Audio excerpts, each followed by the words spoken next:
الله لا يغير ما بقوم حتى يغيروا ما بأنفسهم.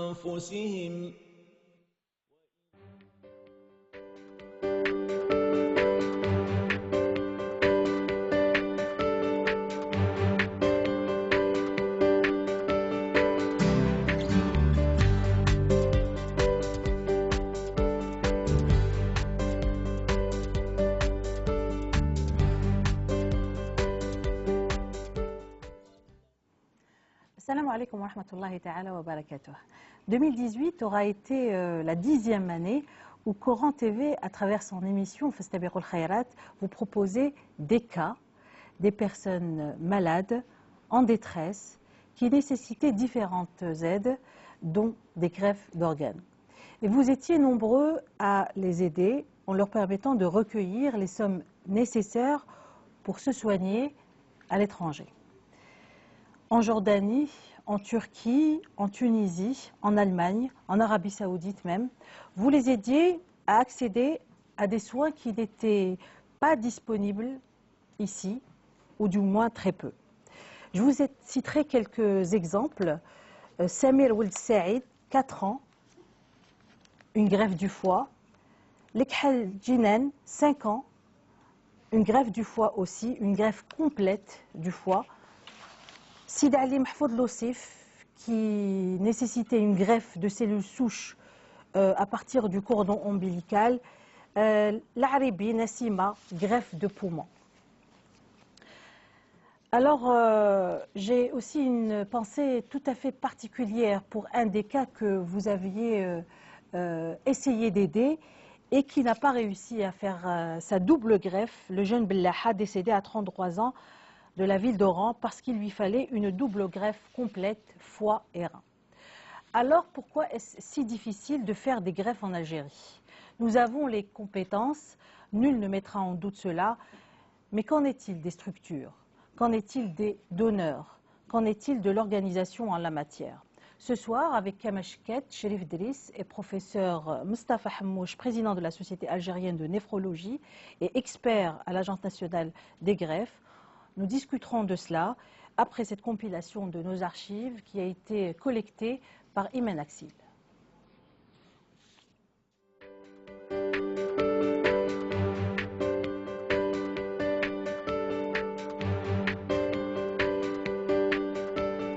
أنا ملي ولدت وأنا مريض بكلوية، عندي واحد العامين وأنا ملي دخلت الجاليس، ومن ثمك وانا بدات المعاناه تاعي. انا نطلب من الناس نترجاهم انهم يعاونوني على مرضي، انهم يشوفوا كانش ما يزرعوا لي كلوه. ما زلت صغير وحب نرتاح نعيش حياتي. Comme Samir, plus de 10 000 cas nécessitent des greffes d'organes, sont sur les listes d'attente. Des interventions lourdes impossibles à réaliser par manque de greffons. C'est que généralement, dans la culture locale, il est impossible de prélever sur cadavre, tant les familles refusent même l'idée. بالنسبة لنا نحن يعني كشعب عربي جزائري يعني تجي شوية صعيبة. مثلا واحد عبد عزيز عليه الأب تاعو مات ولا أمه ويقولوا له نحي العضو تاعو، هي إنسانية جميلة يعني حاجة مليحة ودينين نفتو فيها، ولكن العبد كي يحس بها تجي شوية صعيبة. هذا فكر إنساني وتكاتف تاع المجتمع والأفراد. تقدر تصرى لي، تصرى لك ليك، تصرى لخوك، تصرى لباباك، تصرى لعمك، وكي نعود عندي ثقافة ونكون ديجا انفورمي وعلى بالي باللي يكون مشكل وهذاك الانسان مات لا غالب على خدعه اكسيدون سيركيلاسيون ولا كان عنده مرض كذا افيسي ولا نكون مستعد انا باش لإنقاذ روح وهذاك الانسان نفسه بعد ربما يخليه نيكري. À cela vient s'ajouter le manque de moyens nécessaires à toute greffe, même le plus basique comme le liquide de conservation des organes. لازم السجل الوطني، لازم ليست ناسيونال داتونت، لازم جهاز يعس هاد لا ليست ناسيونال داتونت. ما لازمش غدوه يكون انايا يكون عندي معرفه ندي ان اورغان الوغ كل وحده ما يعمل. لازم يكون تو سامبلومون واحد يقنن يعس ويسويفي هذا لو دون دورغان. Pourtant, les politiques pour développer la greffe d'organes existent. قلنا بلي وعلاش ما نقننوش هذا الشيء كامل، ما نديروش تحت اون اجونس ناسيونال دو غريف، هي الوكاله الوطنيه لزرع الاعضاء اللي تاسست في 2012 وبدات تخدم في 2015. من نهار اللي بدات تخدم هذه الوكاله ولينا نعرفوا شكون هما لي زيكيب تاع زراعه الاعضاء تاع اترافيغ التيريتوار ناسيونال. كان 14 زراعه الاعضاء تاع الكلى، ثلاثه زراعه الكبد، وكاين 14 زراعه القرنيه والانسجه، وكاين عندنا زوج ريفيرون يعني باتنا وبليده زراعه و بريلافمون دورغان. الجمعية تعمل أنه باش تقدم كل المعلومات حول تبرع بالأعضاء، حول نوعين من التبرع بالأعضاء، المعلومات فيما يخص الجانب القانوني، تقدم معلومات حول القانون بأن القانون يسمح بالتبرع بالأعضاء، ما هي الشروط التي تؤطر التبرع بالأعضاء فيما يخص الحي إلى الحي ثم من الميت إلى الحي. تتكلم أيضا عن رأي الدين حول التبرع بالأعضاء، تقدم معلومات حول الجانب الطبي حول التبرع بالأعضاء. لابد تكون مؤسسات أولا مركزية في الدولة الجزائرية تتكلم بصفة يعني دقيقة في الأمر هذا، ثم الأئمة في المساجد، ولكن لابد تعطى لهم بعض المعلومات لأن الأئمة ما عندهمش تكوين خاص من الناحية الطبية عامة، ما عندهمش تكوين خاص، فلا بد إذن من تحسيسهم من طرف الأطباء. احنا درنا معهم مثلا جلسات وقدمنا لهم ما يفعل في الجزائر وفي العالم حتى يكونوا على دراية بالقضية هذه. يا ماشي غير حل الوقت، اوني ميم ان بتي بو اون روتار. حنا حبينا نوصلوا لهذا الباكاشيرجيا يجي يخدمها نورمال ونمشي ونزيدوا في لو نومبر. عندنا 14 سونتر اترافير التيريتوار ناسيونال. كاين اليوم 24,000 داوي ديال لا دياليز في الجزائر. يمكن 8,000 ولا 9,000 منهم يستحقوا زراعة الكلى. En attendant, Samir et d'autres malades comptent sur les émissions d'aide et sur les bienfaiteurs pour se rendre à l'étranger et effectuer des interventions qui pourront leur sauver la vie.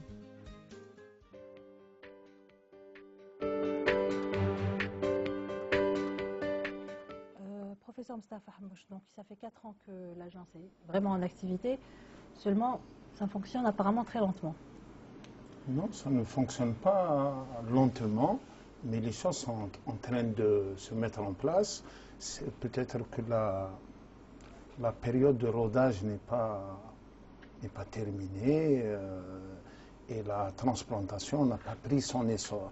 Mais les choses, à mon sens, vont dans le bon sens, puisque les greffes se font, les problèmes commencent à être individualisés, un problème bien identifié est déjà à moitié réglé. Et les greffes, il y en a combien maintenant par an? Alors, les greffes... Dans différents secteurs, hein? Non. Alors, il y a greffe et greffe. Par exemple, la plus fréquente dans le monde, et en Algérie c'est l'essentiel, c'est le rein. En 2017, il y a eu, je crois, 251 greffes à partir de donneurs vivants apparentés. C'est ce que permet la loi.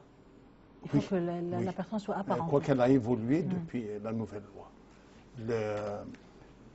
La greffe de foie, plus difficile, plus lourde dans ses indications et dans sa réalisation et surtout les résultats pour donneurs vivants, apparentés ou non.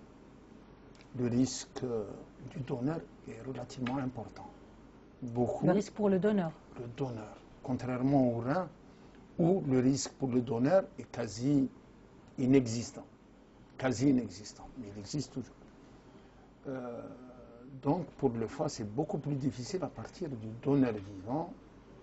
Il faut peser, quelquefois même, c'est le receveur qui refuse la moitié du foie de son fils ou de son frère parce qu'il ne veut pas lui faire. Ça peut mettre en jeu la vie de... Exactement. Et c'est de la pathologie difficile à manager. Donc, beaucoup de moyens, beaucoup de mobilisation, et ce n'est pas rentré dans la routine. Ensuite, il y a la cornée. C'est une greffe, ce n'est pas une transplantation, c'est un tissu. C'est beaucoup plus simple. Mais la charge émotionnelle est beaucoup plus importante, les yeux. Et pour le moment, les greffes relativement importantes. En 2017, il y en a eu à peu près 300 à partir... 300 pour les reins? Non, pour la cornée. La cornée, d'accord. Je vous ai dit pour le rein, c'est 251 en 250, 2017. oui. Une dizaine pour le foie en 2017 et à peu près 300 pour les cornées importées des États-Unis. Parce que, pourquoi on les importe? Ben, très simple. D'abord, c'est un don. On ne paye pas la cornée des citoyens américains qui font don, mais on paye la logistique, c'est-à-dire il y a des examens, des réactifs, des gens qui travaillent qu'il faut payer, le transport et la sécurisation. Mais elle est prélevée sur cadavre, la cornée. Bien sûr. Voilà. Donc c'est pour ça qu'on importe de la cornée de l'étranger. On l'importe pour le moment, mais à titre d'information, au début des années 60, parce que la greffe de cornée est relativement simple. Ça ne demande pas une logistique, ça demande juste l'expertise du chirurgien. Dans les années 60, où notre système de santé était embryonnaire, elle se faisait à l'hôpital Mustapha. D'accord. Et donc là, vous posez un problème qui est important en parlant de ces greffons, donc, qui sont des organes prélevés sur des donneurs soit vivants, soit des donneurs qui sont décédés, ou alors là j'ai lu la précision, pour moi c'était la même chose, mais il y a une précision qui a apparemment en médecine de taille, soit le donneur est décédé, soit il est en état de mort encéphalique à cœur battant. Alors expliquez-nous, c'est quoi la différence entre décédé et état de mort encéphalique à cœur battant? Le décédé, c'est quelqu'un qui est mort, c'est la définition ordinaire. Le concept de mort encéphalique est apparu dans les années 60. On s'est aperçu, avec le développement des techniques, à l'époque du poumon artificiel, bon, maintenant on ne l'appelle plus comme ça, des drogues sur le marché, qu'on pouvait faire survivre quelqu'un après la mort de son cerveau. Le cerveau, enfin un petit jeu de mots, c'est la tête de notre organisme. C'est lui qui régule le fonctionnement de tous les organes. Et le cœur bat plus vite sur commande du cerveau, dont les accessoires sont par exemple les yeux ou les oreilles.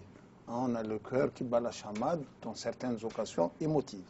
Donc le cerveau, c'est lui qui nous permet de respirer sans oublier de respirer, c'est mécanique. Dès que le cerveau est détérioré de façon irréversible, le reste suit. La détérioration est quasi générale.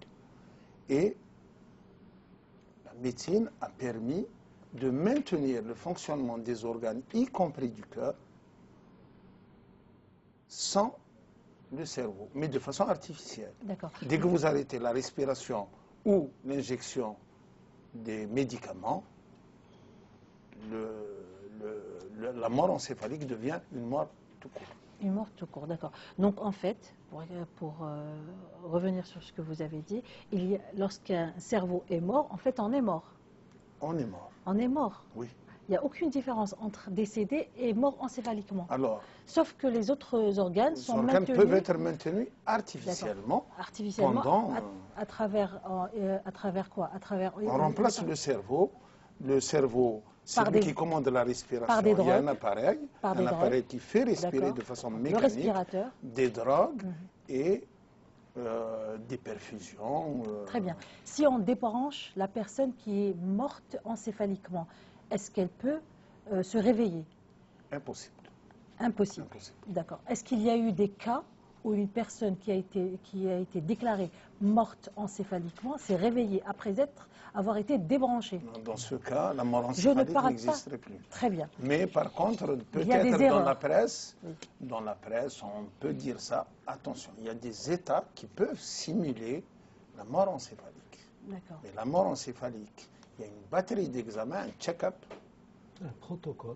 un protocole de vérification, c'est-à-dire dans l'encéphalogramme fait plat. dans certaines conditions, amplitude maximale, pas de drogue dans le sang, une série d'examens de haut niveau, c'est quasiment impossible. Pourquoi Et en plus, les vérifications, bon, c'est dans le monde entier que ça se fait, les vérifications ne se ramènent pas à une personne. Une personne peut être défaillante. Plusieurs personnes, et c'est une prise en charge multidisciplinaire. Donc, pourquoi j'insiste sur ces oui, précisions?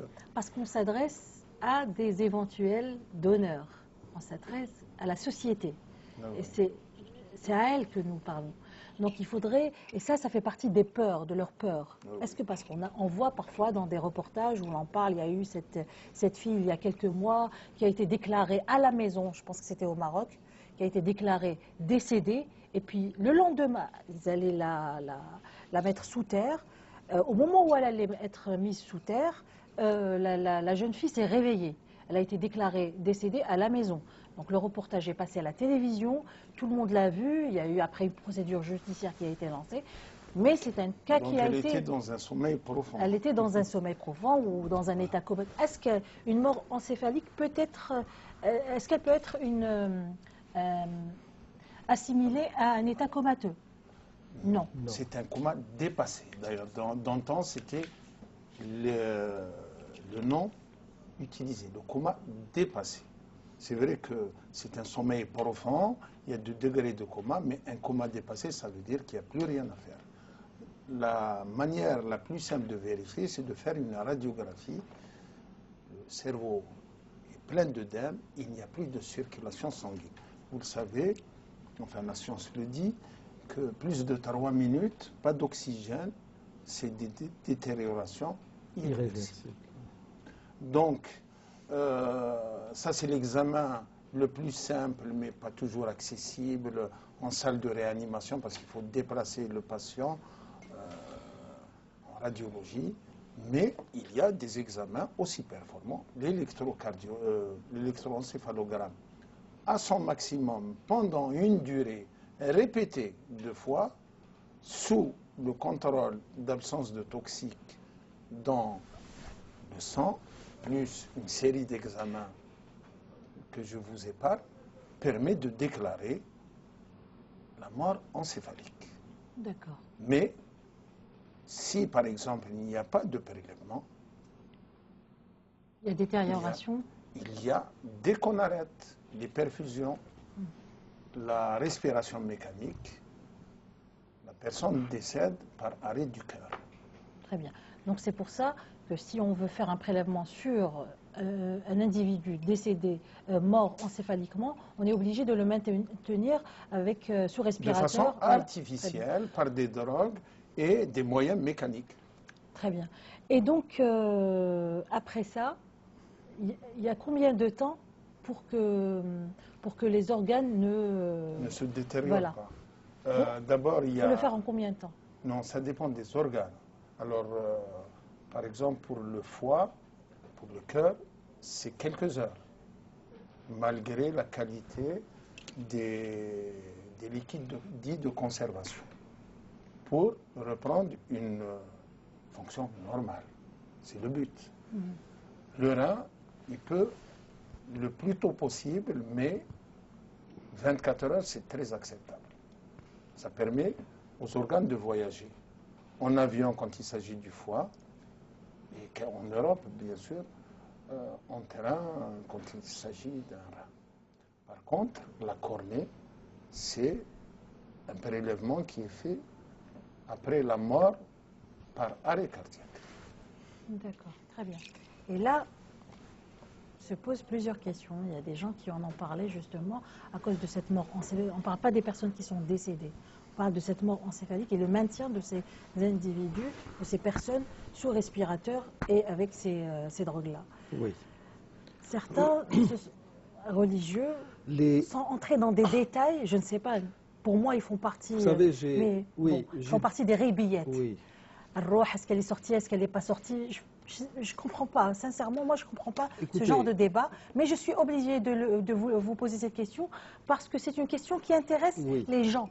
le tout un chacun. Ce qui est sûr, c'est que le cas que vous avez cité de la fille décédée au Maroc et qui, au moment même où on allait la mettre sous terre, elle se réveille. Elle aurait obéi au protocole justement d'un donneur potentiel, on aurait décelé qu'elle était en vie. J'ai déjà vu le protocole, comment il se passe. Il faut au moins deux EEG plats. Pendant une certaine durée, 4 heures, des délais, de 4 heures. Quand vous voyez la batterie de tests qui est faite, vous n'avez plus de doute. Le patient qui est devant vous, qui a de l'oxygène qui entre, qui semble tout simplement endormi, vivant, n'est pas vivant. La mort du cerveau, c'est la mort tout court. L'arrêt cardiaque n'en est que la résultante, parce que le cerveau s'arrête, il ne commande plus au cœur de pomper du sang, il n'y a plus de respiration, il n'y a plus de vie dans les organes. C'est tout simple. Les médecins qui nous le disent, nous leur faisons confiance, parce que c'est des médecins qui sont musulmans comme nous et qui ne jouent pas avec Dieu, tout simplement, qui ne jouent pas avec la vie des gens. La mort encéphalique, c'est tout simplement la mort. Et le prélèvement sur cadavre, normalement, il est meilleur et plus conseillé religieusement que le prélèvement sur vivant. Parce que même si nous avons 2 reins, le fait que vous enleviez un rein à une personne, vous la diminuez quelque part, que vous le vouliez ou pas. Donc, je pense qu'il serait temps justement de commencer à privilégier beaucoup plus le prélèvement sur cadavre que le prélèvement sur vivant, que le don d'organes émanant de vivant. Mais ce qui est sûr, c'est que une mort encéphalique, c'est tout simplement un nom scientifique à ce que nous appelons communément la mort irréversible. Vous avez vu la dame dans le reportage. Oui. Et elle a dit, culturellement, chez nous, on ne peut pas faire ça. Yep. Il y en a qui parlent de la question de temthil, je ne sais pas comment on le dit en français, la question de temthil. Oui, ne pas porter atteinte au corps des personnes décédées. Il y en a qui parlent de cette question de l'eau, etc. Donc qu'est-ce qu'on peut dire à ces gens? Il n'y a rien de tout cela. Religieusement parlant, il est vrai que, en termes de dignité, le mort répond aux mêmes normes que le vivant. Nous avons en fait honoré les fils d'Adam. D'ailleurs, quand une personne décède, ne serait-ce que par égard justement à sa dignité, on va lui fermer les yeux, on va fermer la bouche. Nous avons même vu des gens qui viennent nous dire vous fermez la bouche, il n'y a pas de ma'andkoumch dalil, de la bêtise. Si je ferme les yeux, je suis encore plus censé fermer la bouche parce qu'avec ce que ça va dégager comme odeur, ça peut attirer des insectes. Et il y a des insectes nécrophages qui adorent ça, qui vont justement sentir l'odeur. Donc, même quand nous faisons les ablutions mortuaires, nous utilisons une eau plus ou moins tiède.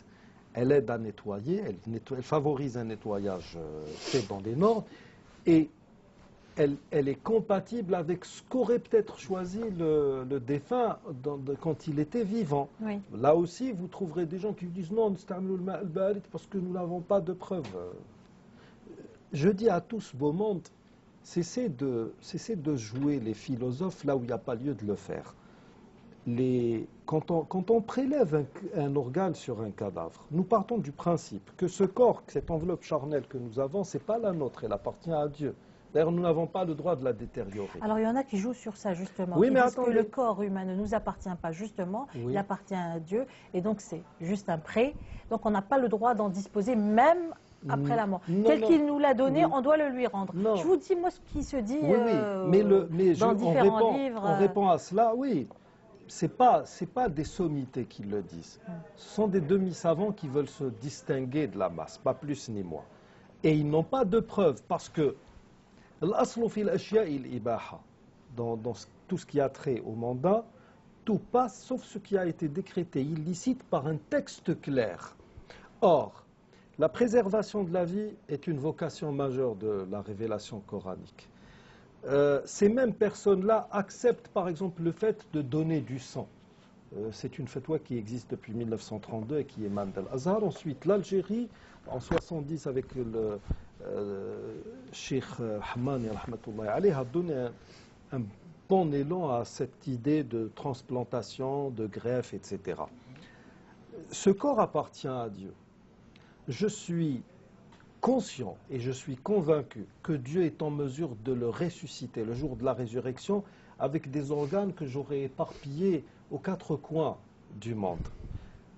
L'idée même, je vais me baser sur un hadith, cet homme qui a demandé à ses héritiers de l'incinérer et de disperser ses cendres au gré des vents. Et il est ressuscité, il est rassemblé dans cette même enveloppe charnelle. Qu'est-ce qui t'a poussé à faire ça?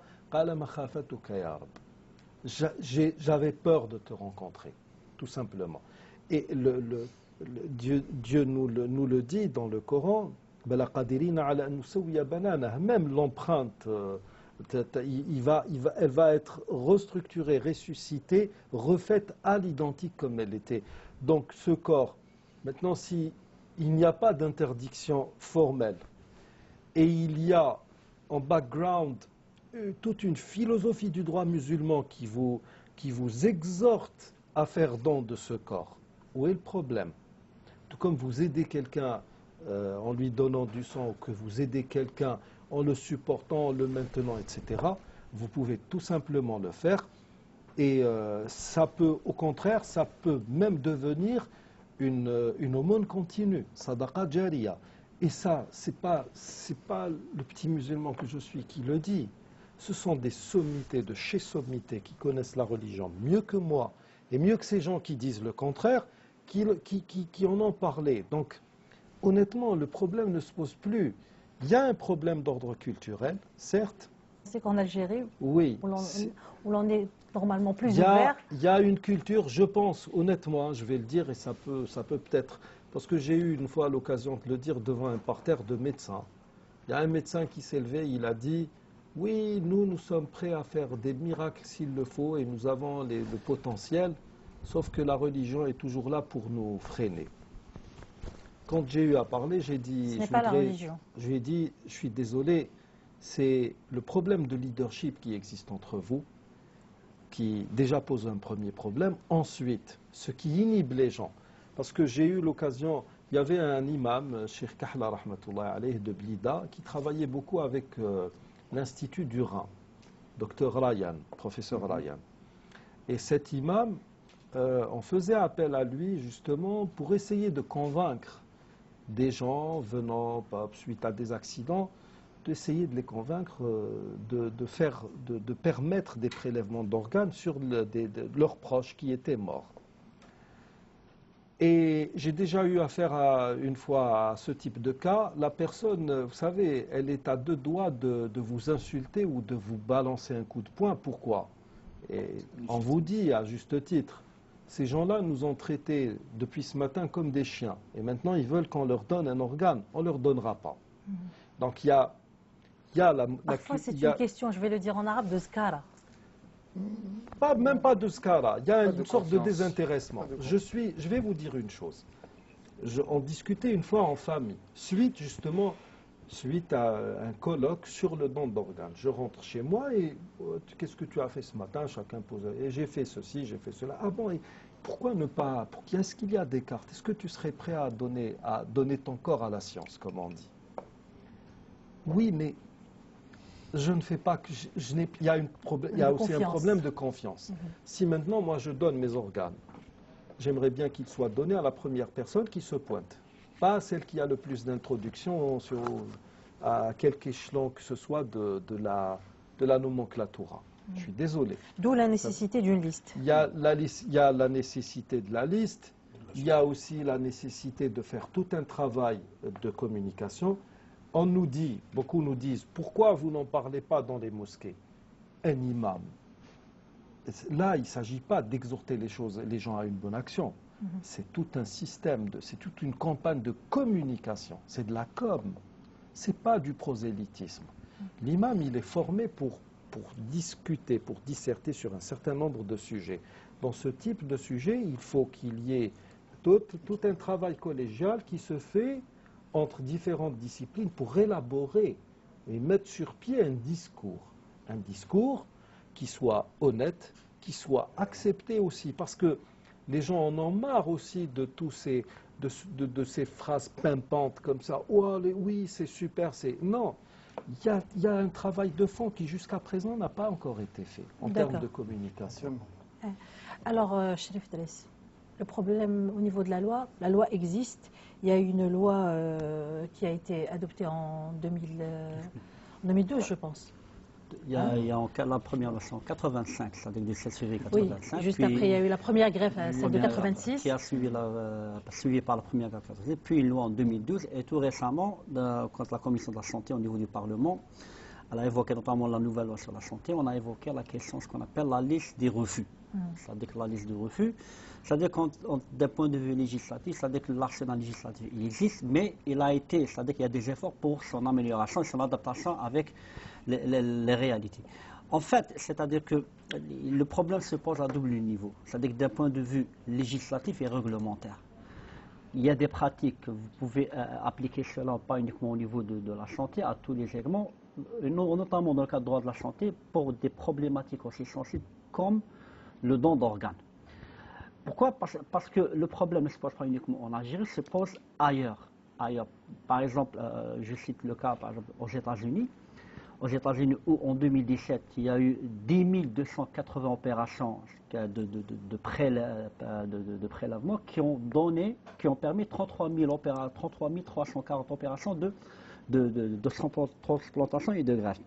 C'est-à-dire qu'il y a un dispositif législatif inséré plutôt dans une doxa libérale qui fluidifie un petit peu les opérations. Sauf que le problème qui se pose, c'est qu'aux États-Unis, la loi interdit le don d'organes moyennant des compensations financières. Même en Algérie, c'est la même chose. En Algérie, c'est interdit. Par contre, en Iran, en Arabie Saoudite, il est autorisé. C'est-à-dire qu'ils appellent ça les compensations. Les compensations, c'est-à-dire que les compensations, ce n'est pas uniquement de type financier.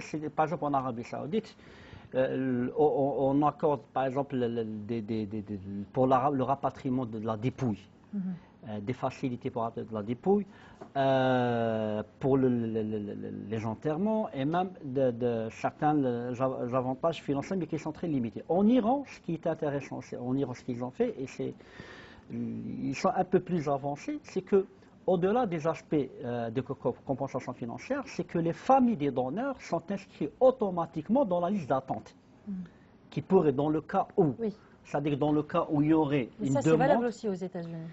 Dans certains pays en Occident, c'est valable. Dès que vous donnez, vous avez quelqu'un qui donne dans votre... Vous êtes aussi tout à fait. C'est-à-dire que là, en Algérie, on est en train, cette année en 2018, au niveau de l'Assemblée populaire nationale, au niveau de la commission de la santé, il y a un travail notamment pour ce qui est l'introduction du système de la liste des refus. C'est un système qui est appliqué en France. La liste des refus, c'est-à-dire que toute personne refusant de donner son organe, il est inscrit. Toute personne n'étant pas inscrite est considérée comme un donneur potentiel. Ça, c'est valable en Algérie. Non, c'est-à-dire que c'est valable. En Algérie, on l'a introduit cette année. À cette différence qu'il y a toujours l'autorisation de la préalable de la famille. Voilà, et c'est ça qui généralement pose problème. C'est-à-dire que cela nous amène à l'autre aspect du problème, c'est qu'il y a l'aspect qui est juridique et qui est législatif, ce qui m'amène à évoquer, dans le cas de cette émission, la fameuse phrase que disait le sociologue allemand Max Weber et reproduite par la suite par Michel Crozier dans ses travaux, qui dit tout simplement on ne change pas de société par décret. C'est-à-dire qu'il ne suffit pas de décréter que à partir de demain, les transplantations ou les greffes d'enfants sont autorisées. Bien sûr, là, on est en train de parler des mentalités. Les transplantations croisées, c'est un concept qui est très technique, le professeur Hamouche nous en parlera sans doute.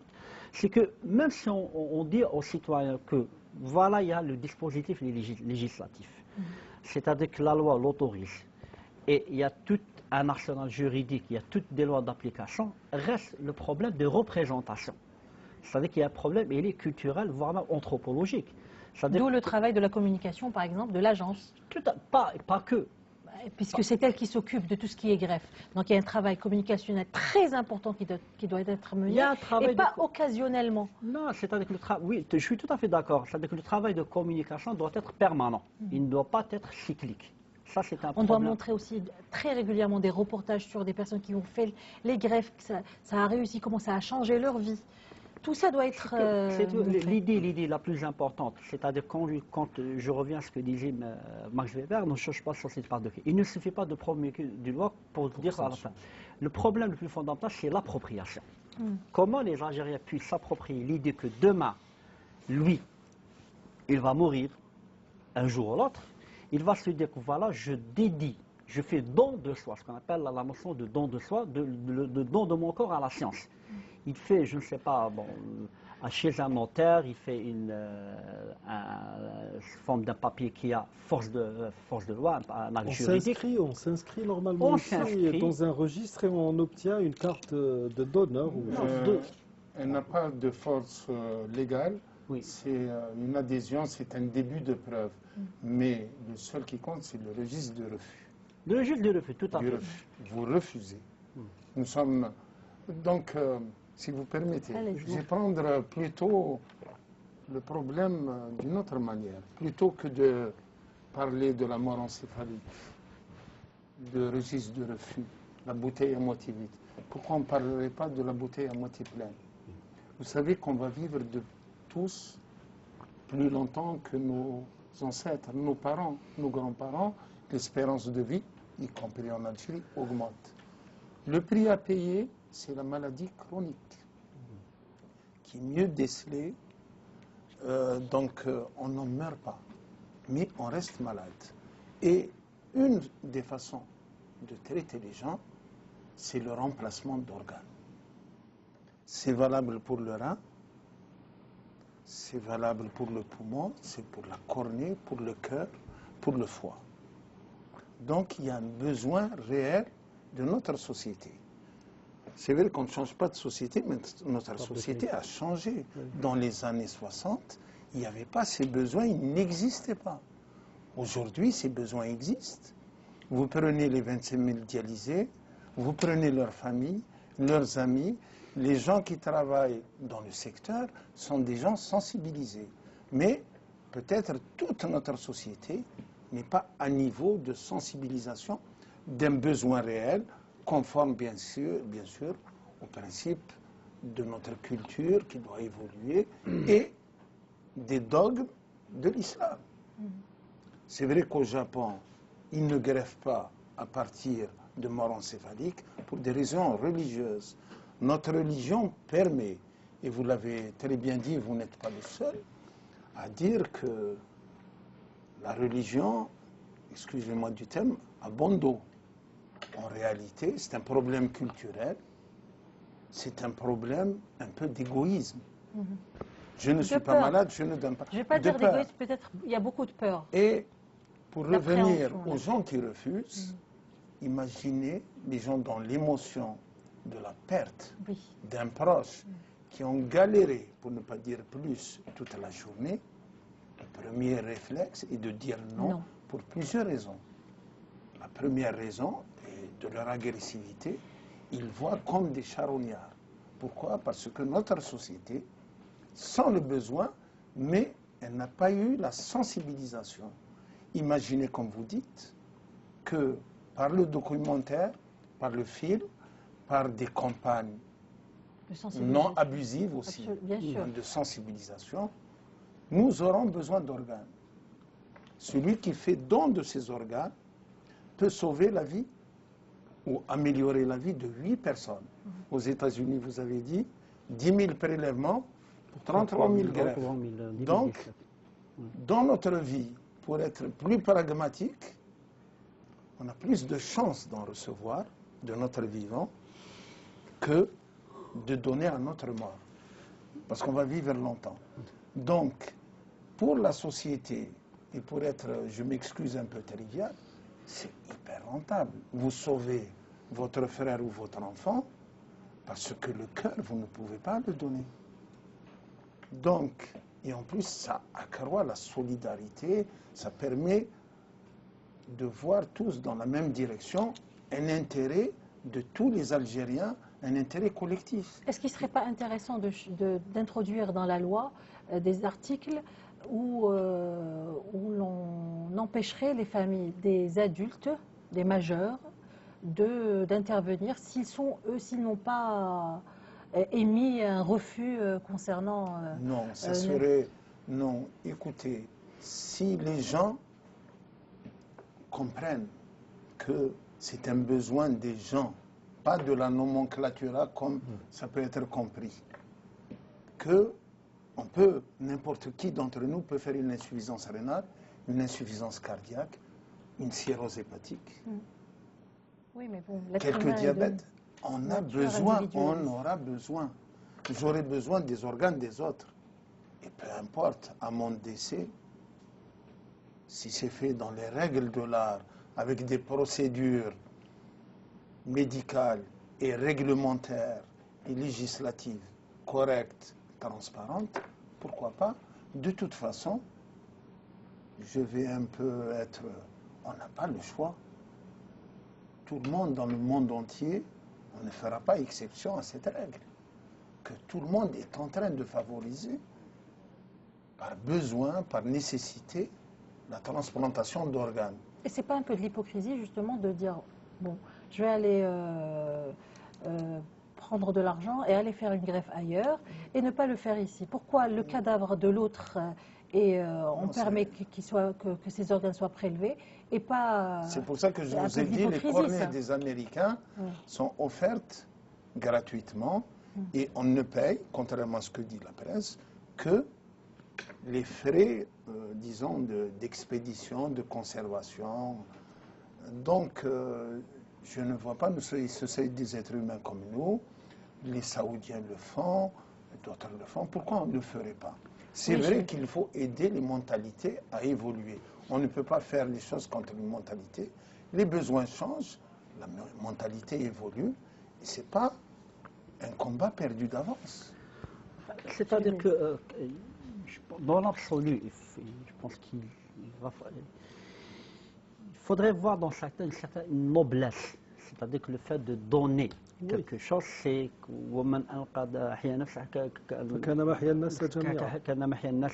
c'est d'ailleurs ce verset fait l'objet carrément de devises dans les 3 ou 4 grandes rencontres internationales qui ont eu lieu pour débattre du sujet.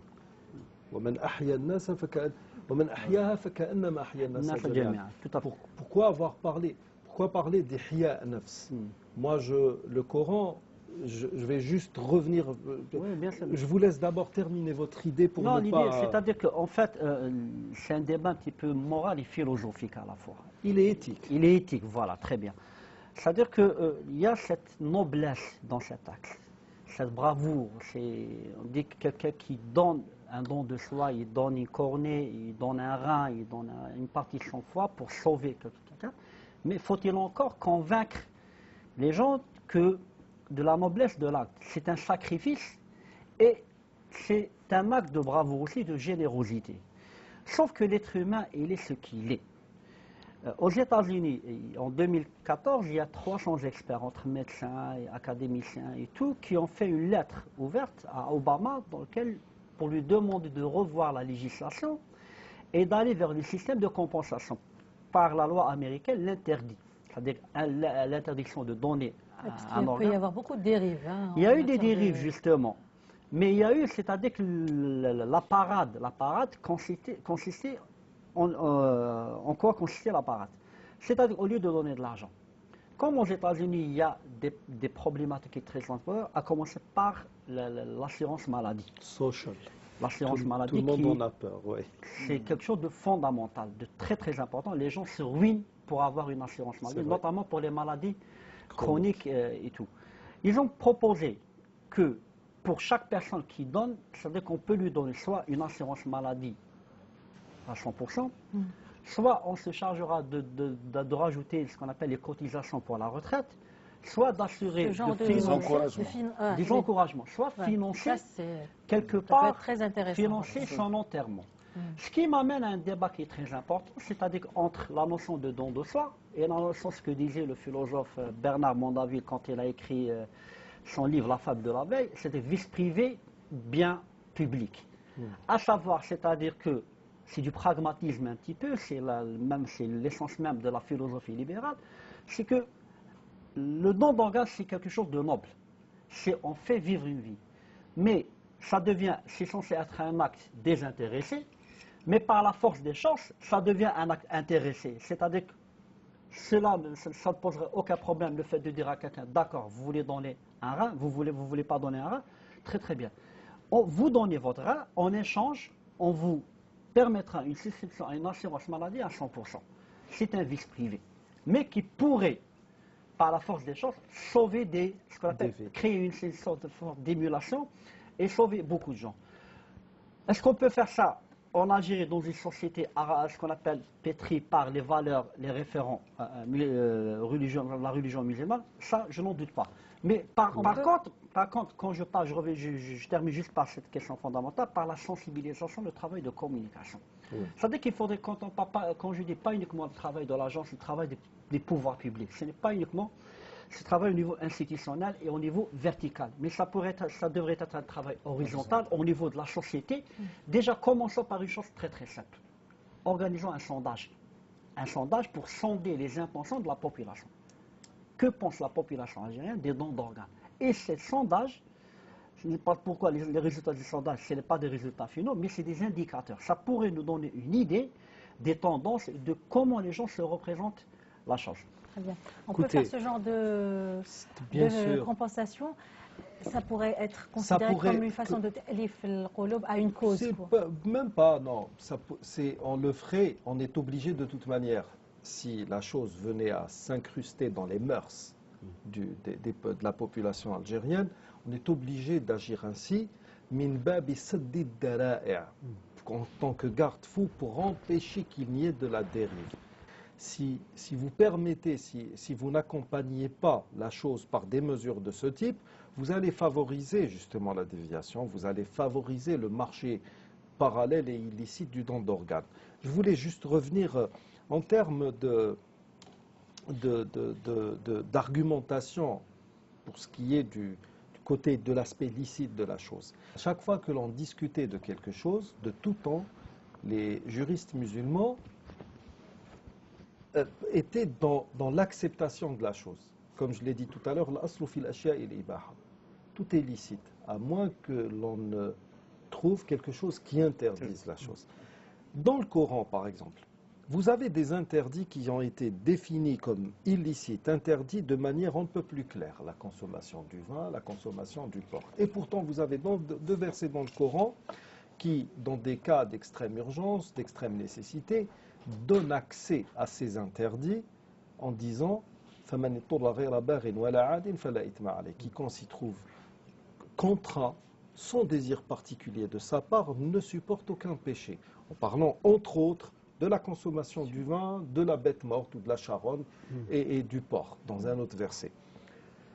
Ça veut dire que par moment, pour sauver une vie, l'interdit est frappé par une levée temporaire de l'interdiction, juste pour préserver la vie. Alors qu'en est-il d'une chose qui n'est pas illicite d'entrée de jeu et qui s'inscrit dans la logique des vocations même du Coran et de la tradition prophétique? Absolument. Les savants, vous savez, les savants musulmans n'ont pas disserté du yajouz la yajouz quand ils en ont parlé.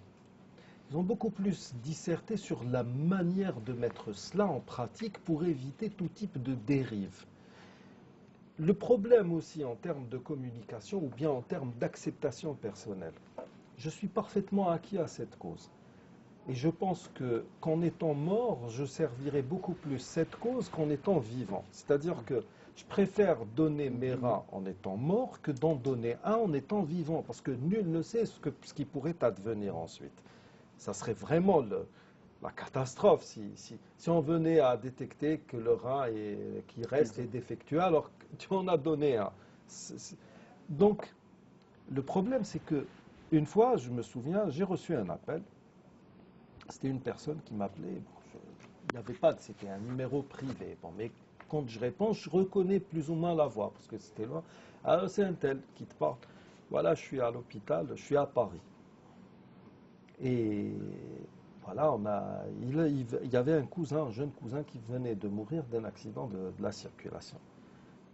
Est-ce qu'on est autorisé à donner le corps, à donner des organes, à permettre des prélèvements? Je lui ai dit oui. Ah bon? Il me dit, tu sais, tu es sur haut-parleur et tout le monde écoute. Oui, j'ai commencé à expliquer. Et donc, vous entendez, j'entends une autre voix qui dit, allez-y, docteur. Ils étaient... Ça y est, c'est bon. Ils étaient convaincus. Quand on connaît la prise en charge dont bénéficie le malade dans les hôpitaux occidentaux de manière générale, beaucoup de ceux qui reviennent vous disent... Oh, je suis désolé, Allahu yashhad, Dieu m'est témoin que je n'incrimine personne. Je sais que dans nos hôpitaux, nos médecins travaillent dans des conditions lamentables. Ils font leur possible. Et je le dis parce que je sais nous avons beaucoup de médecins algériens qui font qui donnent plus qu'il n'en faut, qui vont les week-ends. J'ai à plusieurs reprises assisté à ce qu'on appelle des week-ends de bénévolat. Ils font des campagnes au sud. Je connais beaucoup de chirurgiens qui vont régulièrement au sud pour faire des interventions en prenant vraiment sur leur santé, même par moment. Je n'incrimine personne, mais il y a une très mauvaise prise en charge sur le plan humain dans nos hôpitaux. Et le fait que vous soyez dépassés, messieurs, mesdames, n'excuse pas cela. Et beaucoup de ceux qui reviennent de l'étranger vous disent, c'est des anges. J'ai eu affaire à des anges, ce n'est pas des êtres humains. C'est eux qui iront au paradis. Tout le monde a déjà entendu ça. C'est une réalité, je suis désolé. Alors vous savez, quand vous êtes en milieu hospitalier et que en fin de journée, ça y est, votre proche est mort, on n'y peut rien, et que vous avez quelqu'un qui s'est comporté avec vous durant toute la prise en charge de manière angélique, et que cette personne qui symbolise le bien vienne vous dire, vous ne voudriez pas faire de signer une autorisation? Je vous donne même mes propres... Oui, moi-même, prenez-moi si vous voulez. Mais dans le contraire, j'ai eu à vivre cela, et honnêtement, c'est une réalité. Donc il y a beaucoup de travail à faire pour que les mentalités changent. D'accord. Si vous permettez, j'aimerais poser, parce qu'il ne nous reste pas beaucoup de temps, quelques questions d'ordre technique, si on veut. Alors, il y a combien de centres de prélèvement aujourd'hui en Algérie? Les centres de prélèvement n'existent pas, mais ils vont être mis en place. Il y a eu des audits, notamment à Batna et à Bab el Oued, au CHU de Bab el Oued, pour mettre aux normes internationales et le circuit du prélèvement dans tous ses aspects, de la réglementation jusqu'à tout le parcours que doit faire le patient, ce que vous appelez le protocole, avant de pouvoir prélever ses organes. Donc il y a juste 2 régions en Algérie? Pour le moment, et il doit y avoir un colloque maghrébin au mois de, je crois, fin janvier, début février, pour une assise technique réelle. Qu'est-ce qui retarde l'installation de ce type de... Je crois que le pire, c'est la précipitation. C'est un sujet très sensible.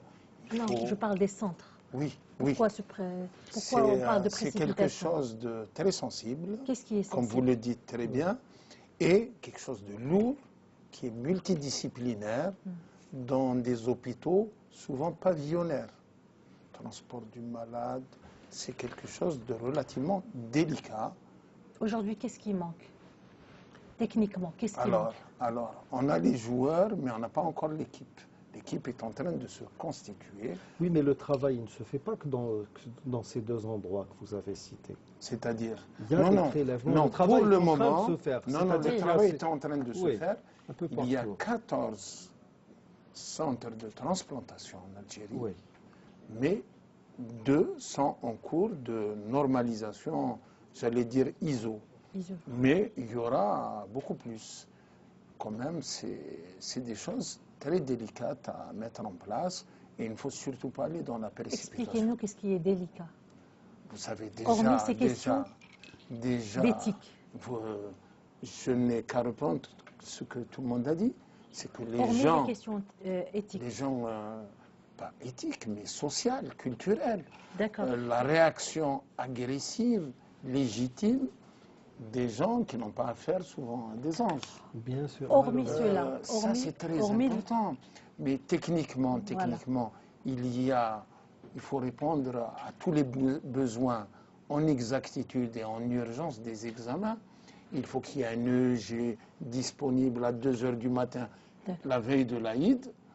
Donc il y a un problème de moyens techniques pour l'instant. Non, ce n'est pas un moyen technique. Technique, enfin, un la EEG, définition que je donne, un EEG, c'est pas... Oui, mais devrait être disponible quelqu'un de compétent à 2 h du matin, les week-ends, les jours fériés, c'est les gardes, non? C'est les gardes avec des gens compétents. C'est une organisation. Mais dans chaque garde, il devrait y avoir au moins quelqu'un de compétent. Que vous avez tort de banaliser, c'est quelque chose de très lourd. Non, je ne banalise pas. Avoir des chirurgiens disponibles à faire des prélèvements, c'est-à-dire pointus techniquement, ça ne court pas les rues, ce genre de... Ils ont droit aux vacances, ils ont droit au week-end. Donc c'est une organisation relativement lourde, si on la veut, continue et permanente. D'accord. Et pas ponctuelle comme on fait les campagnes de vaccination quand on ne sait pas vacciner tous les jours. Les médecins spécialistes ont droit à des vacances, ont droit d'aller passer leur nuit chez eux, etc., lorsqu'ils ne sont pas en garde. Mais il y a toujours normalement cette possibilité d'être bipé à la maison, entre guillemets, comme on le voit ailleurs, d'être bipé et de venir lorsqu'il y a un organe à prélever. Je veux dire, il y a des choses qui sont censées être quand même assez simples.